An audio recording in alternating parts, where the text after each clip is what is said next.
Saçımın akına bakma sultanım, 18 yaşına girmiş gibiyim, girmiş gibiyim.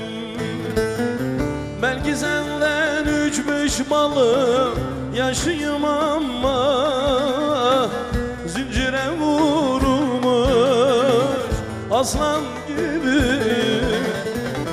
Belki senden 3-5 kilom yaşlıyım ama zincire vurulmuş aslan